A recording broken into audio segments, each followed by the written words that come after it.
All right, let's just review, right? We're doing our last step here before we turn and review your completed document. Make sure it has your two predicted graphs, right? So you predicted a velocity graph, possibly more serious than I did, right? And you've inserted the picture there. So this should be a hand-drawn picture of a graph, okay? And you can do that, remember, when you insert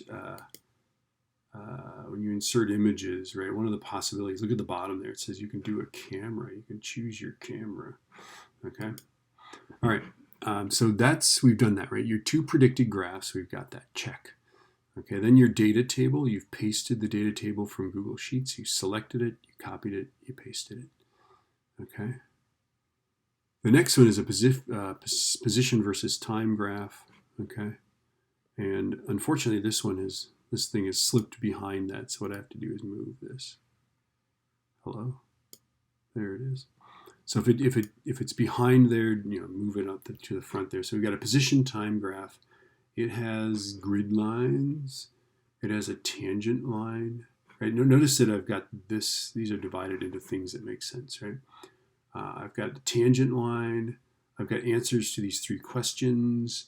I've just typed in the Pledge of Allegiance, but you're going to have answers to these things. So is it the shape you predicted in step 1? It's actually step 3, but that's okay. Okay. What is happening to the slope as it goes on? What's happening to that? If I put that tangent line later, would it be steeper or less steep, right? Okay. What is happening to the velocity? There it is, right?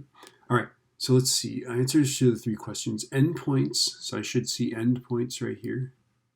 That's this lower left corner. This is the upper right corner. Okay. This is a different example from the one you saw in the other videos, right?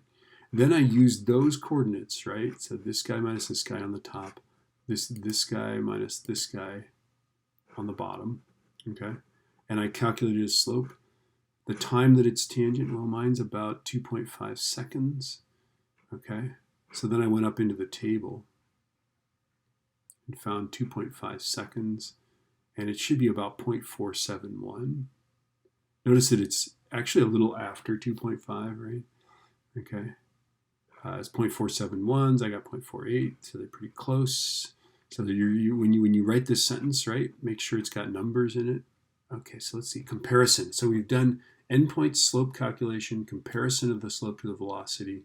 Right, let's look at the velocity. There it is. Oh no, my tangent line has moved behind. Does it just do that? I feel like it was in the right place before. I don't know. Do they just move? I just don't know. All right. So grid lines. Notice we have nice grid lines here. I've divided this. I actually divided this one into 0.05 just because it was big enough. Okay. So make sure they make sense. We've got grid lines like that. We have a best fit line. Notice it goes right through the points, more or less. Okay. And then endpoints and slope calculation here. Okay. So this lower left one is 0, 0.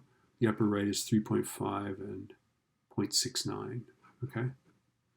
And then the calculation of the slope from that, right? So it's going to be this guy minus this guy divided by this guy minus this guy, and I calculated that, right? There's nothing to compare to. We didn't calculate an acceleration, which is just fine, right? And then answers to these questions, right? Is it the shape you predicted? And the prediction is you're comparing it to this guy here, the velocity graph, right? And then is your line more curved or is it possibly just straight? What do you think? Is that really a curved line? Should it be curved? Or is it really just a straight line with a little bit of experimental error? Okay. I just typed a little bit of Shakespeare in there. Okay. But anyway, there it is. If it looks like that, okay, then you're all set to go. Okay. You can submit this thing.